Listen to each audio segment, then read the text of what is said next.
Bonjour chers apprenants, bonjour chers téléspectateurs, bonjour à toute l'équipe en studio, bonjour.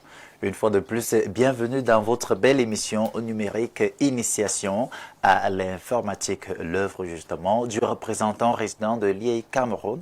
C'est un infatigable promoteur des nouvelles technologies de l'information et de la communication qui soutient bien évidemment l'intelligence artificielle pour que nous l'ayons en Afrique. Bien évidemment, l'Afrique doit avoir son intelligence artificielle propre à ses réalités. C'est donc le titulaire de la chaire UNESCO qui impulse donc cette nouvelle logique qui voudrait justement que nous soyons ceux-là qui puissions travailler avec une intelligence artificielle propre aux réalités du terrain. Alors, chers amis, si vous êtes là pour la toute première fois, rassurez-vous, vous êtes au bon endroit, au bon moment. Pourquoi? Parce que nous allons devoir aujourd'hui apprendre encore des astuces qui vont nous permettre de mieux nous arrimer à cette nouvelle donne qui souhaiterait que nous ne soyons plus analphabètes du 21e siècle.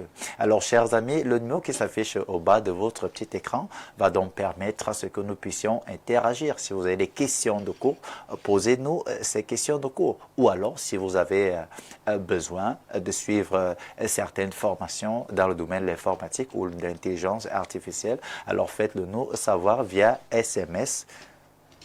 Je souhaiterais beaucoup plus les messages WhatsApp. On est d'accord? Alors, très bien, ça va faciliter l'interaction, l'envoi de fichiers et tout le reste. Donc, c'est pour ça que les messages WhatsApp sont plus efficaces. Alors, surtout, n'appelez pas. On est d'accord? Il y aura un espace à la fin de l'émission où nous allons devoir lire vos messages et puis apporter justement des éclaircies. Nous avons débuté la semaine dernière avec l'environnement informatique où nous avons pu définir certaines expressions. On a travaillé sur la partie matérielle. Aujourd'hui, nous allons poursuivre justement dans cette même lancée avec la partie matérielle ayant présenté justement les différents périphériques de l'ordinateur, c'est-à-dire on n'a pas des périphériques de l'ordinateur, on les a présentés, on n'a pas des périphériques d'entrée, périphériques de sortie, périphériques d'entrée, sortie, périphériques de stockage, ainsi que les périphériques de pointage. On les a classifiés. Aujourd'hui, on va poursuivre notre étude avec l'étude, justement, on va mener une étude sur certains périphériques que nous utilisons le plus, parce qu'on utilise certains périphériques parfois de façon mélangée. Aujourd'hui, on va un peu entrer dans le vif du sujet pour étudier ces différents périphériques. Alors, sans toutefois tarder, parlons déjà. Voilà, étude de quelques périphériques, parmi lesquels nous allons étudier premièrement la souris. Alors, vous savez très bien que la souris, dernièrement, nous avons dit que la souris est un périphérique de pointage. Bon, de façon générale, elle est souvent considérée comme étant périphérique d'entrée. Mais nous avons essayé d'élever l'équivoque là-dessus dernièrement en disant tout simplement que lorsqu'on parle des périphériques d'entrée, périphériques de sortie, périphériques de stockage, en réalité, il s'agit du mouvement des informations. C'est-à-dire, ces informations sont véhiculées comment? Ça part de l'extérieur pour l'intérieur, ou alors ça va de l'intérieur pour l'extérieur. Ou alors, ces informations sont stockées quelque part. Donc voilà, lorsqu'on a essayé d'étudier de fond en comble la souris, lorsqu'on la regarde textuellement, on se rend compte qu'en réalité, si on va poser la question de savoir est-ce que la souris est un périphérique d'entrée? Alors pour que un périphérique soit considéré comme étant un périphérique d'entrée, en réalité, il faudrait que celui-ci apporte certaines informations qui vont donc être traitées au niveau de l'unité centrale. Alors, est-ce que dans la souris, il y a des images? Est-ce que dans une souris, il y a, par exemple, une vidéo? Ou alors une image, je ne sais pas trop, le son? Alors, on va dire non. Alors, que dire alors de ce périphérique? Alors, si on le considère, parce que si on peut le considérer d'une part comme étant périphérique d'entrée, en réalité, c'est tout simplement parce que lorsque j'ai ma souris à main, vous voyez bien, lorsque je l'ai à main, on l'appelle souris. Mais à l'intérieur, lorsque vous regardez au niveau de l'écran, vous allez vous rendre compte que cette souris s'est transformée, on va l'appeler, n'est-ce pas, on va parler du curseur. Le curseur, donc voilà, c'est un signal qui est donc envoyé, on a le curseur à l'intérieur qui va donc permettre justement de mieux se déplacer dans notre ordinateur. On est d'accord? Donc voilà, c'est peut-être à cause du fait qu'il y a un curseur à l'intérieur qu'on peut le qualifier de périphérique d'entrée. Mais en réalité, il n'y a pas d'information proprement dite qu'on peut retrouver dans la souris. Donc de façon simple, la souris est un périphérique de pointage parce qu'elle va nous permettre de mieux nous mouvoir dans notre ordinateur. Alors, maintenant, notre souris est donc constituée de combien de parties? Alors, quand nous regardons bien, regardez bien, il y a combien de parties voilà, sur notre souris? Alors, premièrement, nous avons, regardez cette partie, on va l'appeler le bouton gauche. Alors, le bouton gauche de notre souris permet donc d'activer l'élément sélectionné par le curseur. Le curseur, on a dit le curseur, c'est donc cette souris numérique qui est déjà dans la machine, qui est déjà, qu'on peut voir à travers justement notre écran. Donc, on a le curseur, c'est ce petit élément qui se déplace qu'on va appeler curseur, le curseur. Alors, il permet, comme on l'a dit, d'activer l'élément sélectionné par le curseur. Le bouton gauche, grâce au bouton gauche, on peut donc faire le clic. Lorsqu'on va dire faites un clic, c'est avec le bouton gauche. On est d'accord? Alors, lorsqu'on va dire faites un double clic, c'est de façon rapide et spontanée. Tac, tac, c'est ça le double clic. C'est pas tac, tac. Non, non. On va dire double clic, on va faire tac, tac de façon rapide. C'est ça le double clic, c'est toujours avec le bouton gauche. Après, nous avons donc le bouton droit. Le bouton droit, justement, du côté droit. Le bouton droit qui permet justement d'afficher un menu contextuel et d'accéder à d'autres fonctions de l'application en cours.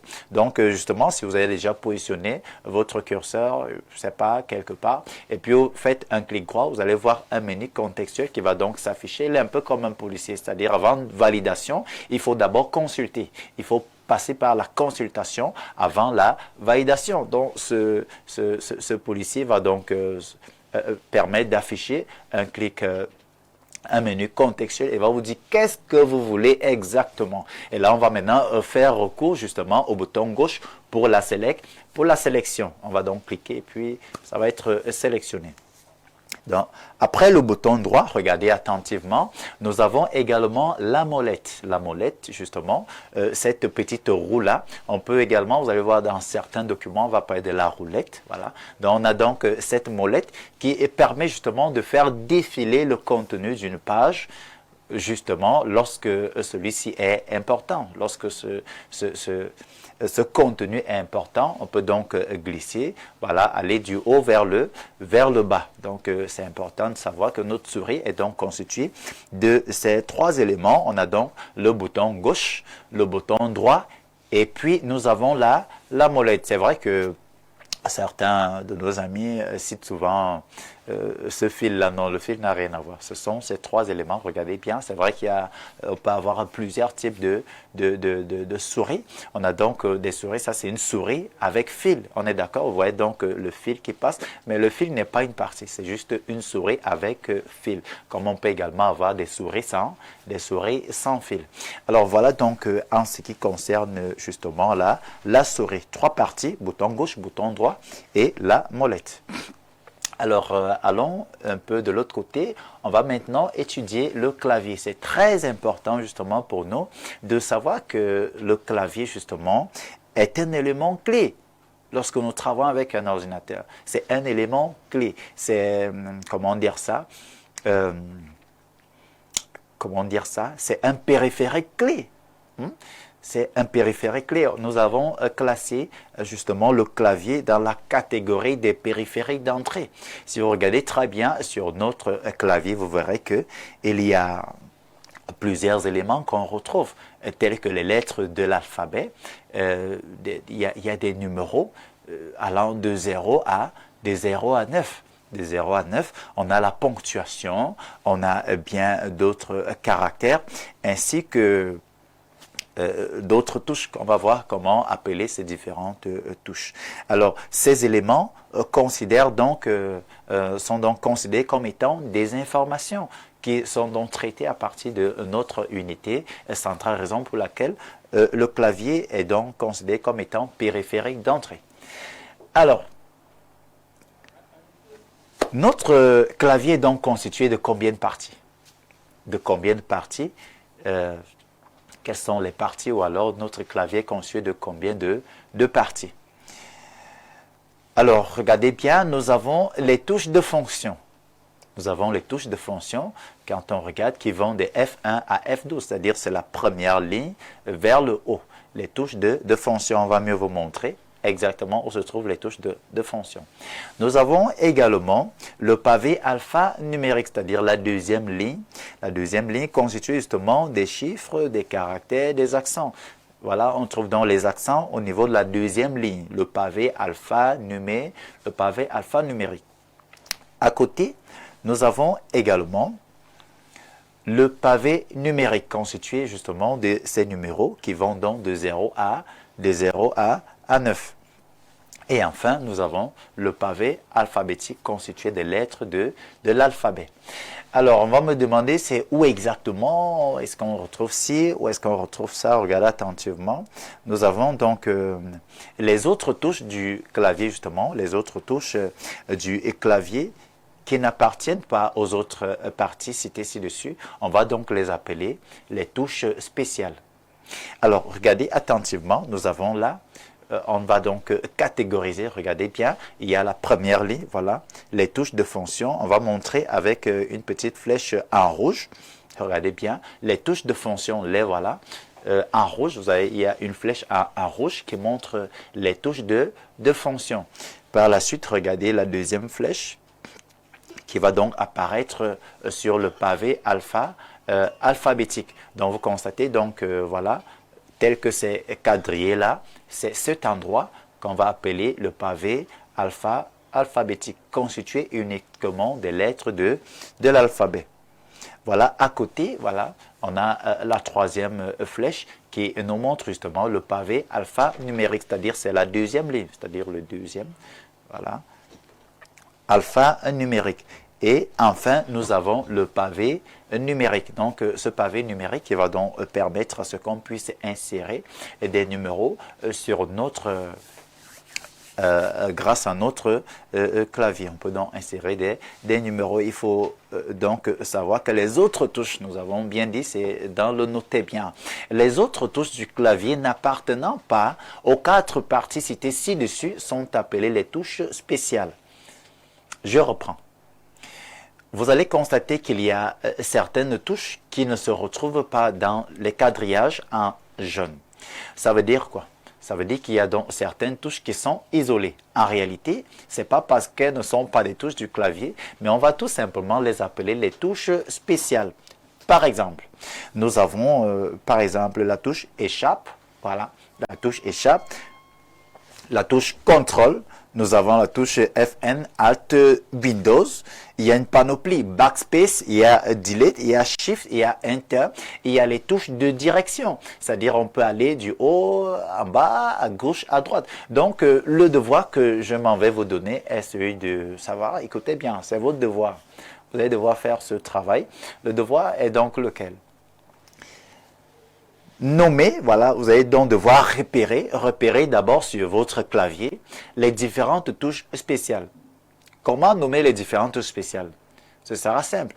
Tel que vous voyez, tel qu'on a quadrillé, vous convenez avec moi que les 4 parties du clavier ont déjà été circonscrites. Donc du coup, les autres touches qui ne sont pas dans les quadrillages sont appelées les touches spéciales. Donc c'est donc question de les repérer, donner leur nom, et puis, troisièmement, donner leur fonctionnalité. Ça veut dire quoi? Le bouton contrôle, il permet de faire quoi? Le bouton entrée, il permet de faire quoi? La barre d'espacement, elle permet de faire quoi? On est d'accord? La barre d'espacement.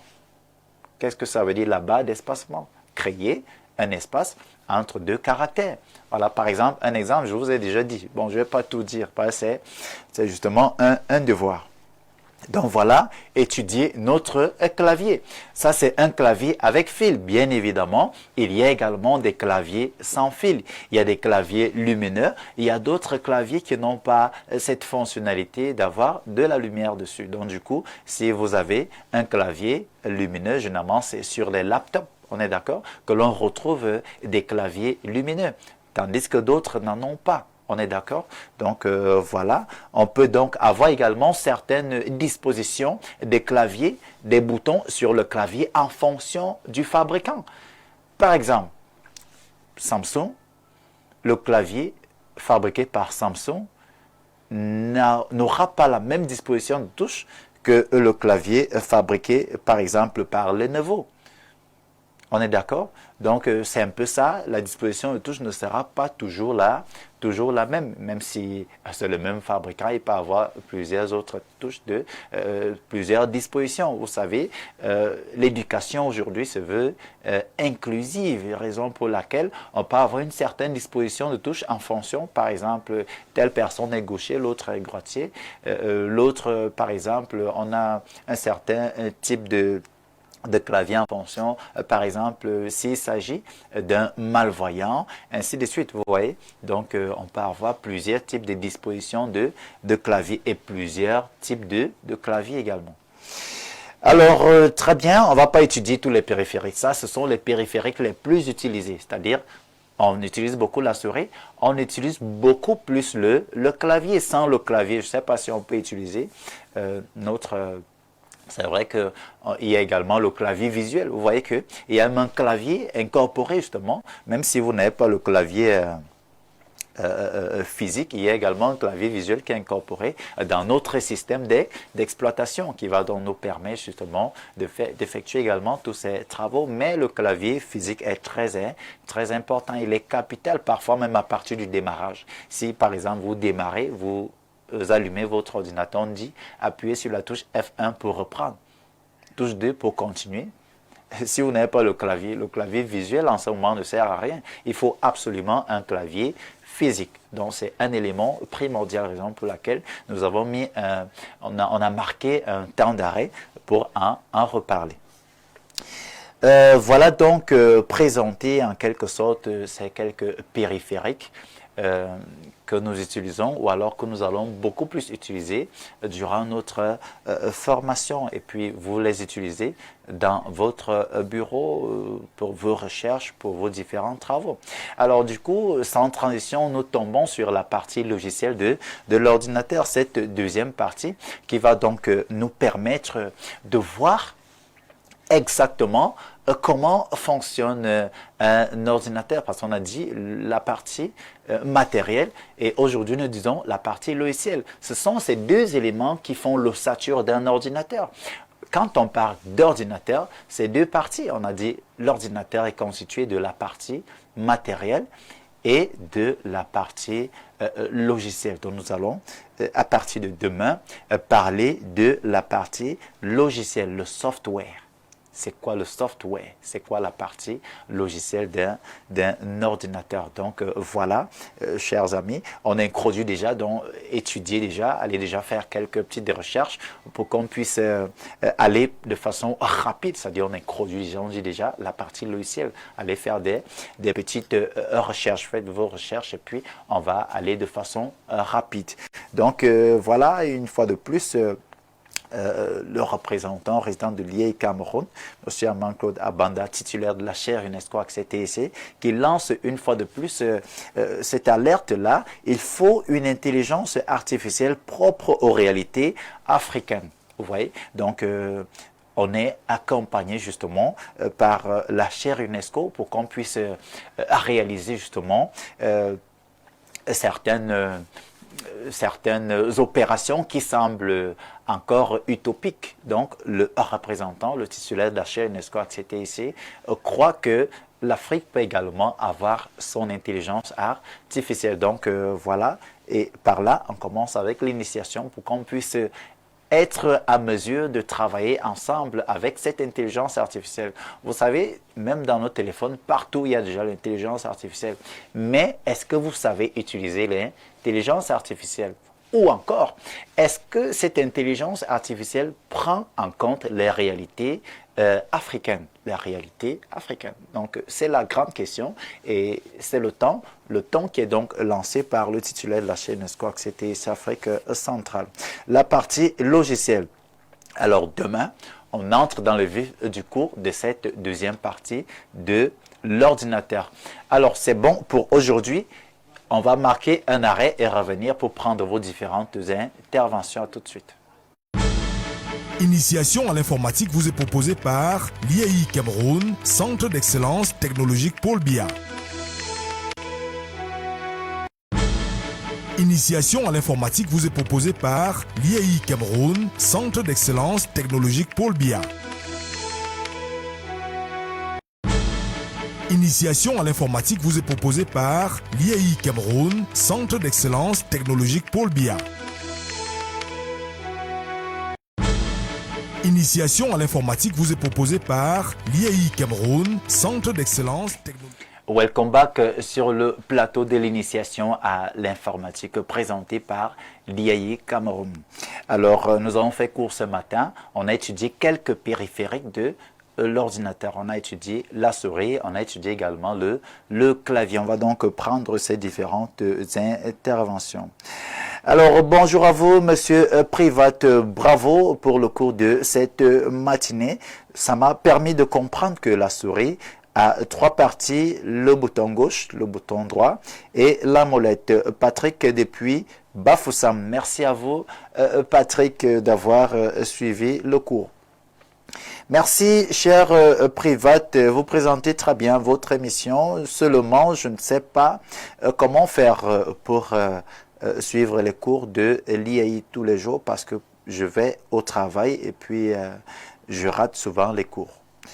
Voilà, c'est vrai, vous n'êtes pas présenté. On a une autre option, n'est-ce pas?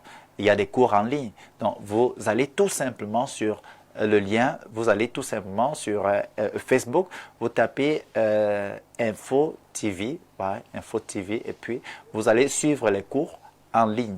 Que ce soit sur Facebook, que ce soit sur YouTube, vous allez suivre à votre heure voulue. Donc, voilà. Bonjour, monsieur Privat. Brillante présentation ce matin. Mais je ne sais pas si vous allez nous faire aussi des cours sur MS Excel. J'en ai vraiment besoin. Je suis comptable dans une école et je ne m'en sors vraiment pas très bien. Voilà, nous aurons des cours sur MS Excel, mais avant, on va commencer avec MS Word, qui est un logiciel de traitement de texte. Par la suite, on va tomber sur Excel. On est d'accord? Donc, prenez votre mal en patience. Voilà.